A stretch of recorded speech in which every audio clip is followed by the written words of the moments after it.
सुबह के 9 बज रहे थे। वेदा ने सबको कॉल करके ये बता दिया था कि संजय होश में आ चुका है और यह भी कहा था कि उनके पास एक प्लान है जिसे सुनने के लिए सबको हॉस्पिटल में ही आना पड़ता। और हॉस्पिटल में ही उन्होंने एक मीटिंग रखने का सोचा।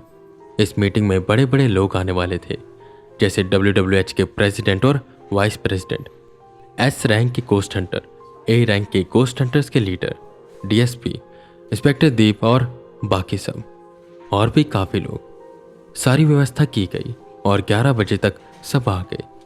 संजय के हाथों को हथकड़ियों ने जकड़ रखा था और वो बस अपने स्ट्रेचर पर बैठा हुआ था। वहीं DSP मन ही मन सोच रहा था कि उसे ये कौन सी जगह फंसा दिया गया है। वेदा को भी एक अच्छी स्थान दी गई थी क्योंकि वो WWH के बेस्ट गोस्ट हंटर हैं और वहीं पर आए कितने गोस्ट हंटर्स के वो लीडर हैं। मीटिंग को शुरू किया गया जहां वेदा ने पूरा प्लान उन सबको बताया जो कल रात को मिलकर संजय और वेदा ने बनाया था। और इसी के साथ साथ वेदा ने संजय के आज़ाद होने की शर्त भी रखी। और जैसे शर्त वेदा ने रखी तुरंत DSP टनटना गया और बोला, आखिर क्या हो रहा है यहाँ पर? मैं कुछ बोल नहीं रहा तो इसका मतलब ये नहीं कि तुम सब अपनी मनमानी करोगे। पहले तो तुम ये कह रहे हो कि हम कांस्टेबल प्रतीक को मारते, उसको जलाते और उसके बाद एक बच्चे को मारते और एक मुजरिम जिसने अपने परिवार के साथ एक अनजान आदमी को मारा उसे रिहा करते। ये सब क्या बकवास है? ये कोई पिक्चर नहीं है, समझे? मैं ऊपर क्या जवाब दूंगा? मीडिया वाले मेरे मुंह में माइक घुसा देंगे कि आखिर ये सब हो क्या रहा है। इस सब का जवाब तुम मुझे बता दो तो मैं चुप हो जाऊं। वाइस प्रेसिडेंट DSP को शांत कराते हैं। DSP साहब, कितने लोगों की जान खतरे में है आप जानते हैं क्या? अगर शैतान अपनी पूर्ण शक्तियों पर आ गया तो उसे हरा पाना नामुमकिन होगा और आपकी इन गोलियों से ना कुछ भी नहीं होगा। और रही बात कांस्टेबल की, तो वो अब कांस्टेबल नहीं रहा। उसके खून के साथ अक्षराज का खून मिल चुका है, तो वो अक्षराज है। मैं एक प्लान बताता हूँ, अगर ये प्लान हम कर लेंगे तो जवाब देने से हम बच जाएंगे और हमारे पास एक प्रॉपर एक्सप्लेनेशन होगी। तो हम ये करेंगे कि संजय रात को यहाँ से भाग निकलेगा। हम न्यूज़ फैला देंगे कि संजय भाग गया। उसी बीच एक बच्चे को किडनैप कर लेगा और एक गोदाम में चला जाएगा। इसकी भी न्यूज़ फैला देंगे और हम उसे पकड़ने जाएंगे। उस बच्चे को बचाने के लिए जो कि शैतान है, अक्षराज भी वहाँ पर आ जाएगा। वेदा, संजय और गोस्ट हंटर पुलिस की कॉस्ट्यूम में अंदर घुसेंगे जहाँ पर ये दोनों उन्हें मारेंगे और हमारा काम होगा कि कोई भी और अंदर ना आ सके।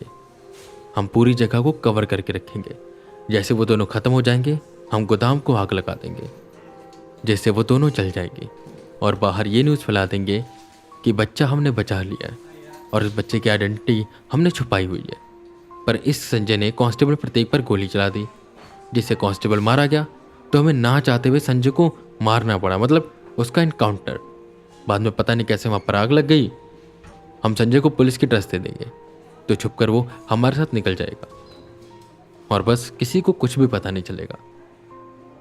ये सुन प्रेसिडेंट काफ़ी इंप्रेस हुए और बोले, क्या बात है, सही प्लान तो है।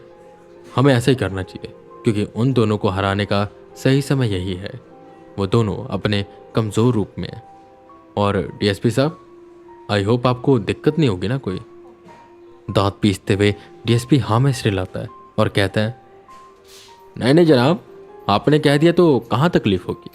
यही करते हैं, पर इस संजय को बोल दो कि आगे ये किसी को भी नहीं मारेगा वरना मैं इसे मार दूंगा। प्रेसिडेंट उसे शांत कराते हुए कहते हैं, DSP ठीक है, नहीं करेगा वो, और अगर करेगा तो हम है ना, हम इसे खुद देख लेंगे। इसे भी WWH की पावर्स का अंदाज़ा नहीं है। खैर संजय और वेदा, तुम दोनों बताओ प्लान कैसा है? जिस पर वेदा तो हाँ में सिर हिलाते हैं, पर संजय कहता है, मैं सबके मन की बात जान सकता हूँ, समझे? मैं कोई आम तांत्रिक नहीं हूँ। और DSP तू जो सोच रहा है ना कि मुझे अभी मार देगा, तो तुझे तो मैं अभी मार सकता हूँ। और काले कोट के तू प्रेसिडेंट क्या सोच रहा है, मेरी आत्मा को पकड़ेगा? कुछ नहीं कर सकता तू, समझा? और मुझे तुम सब पर भरोसा नहीं है।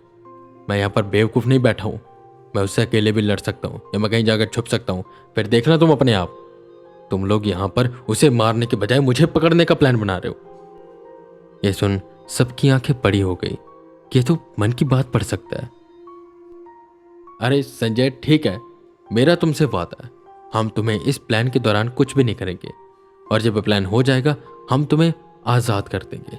पर तुम्हारी आज़ादी के बाद हम तुम्हें कुछ भी कर सकते हैं।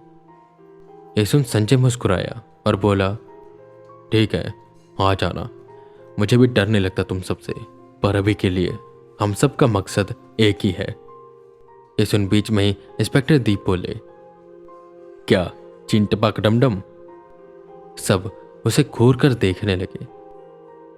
दीप सीरियसली इस वक्त पर तुम्हें मजाक सूझ रहा है?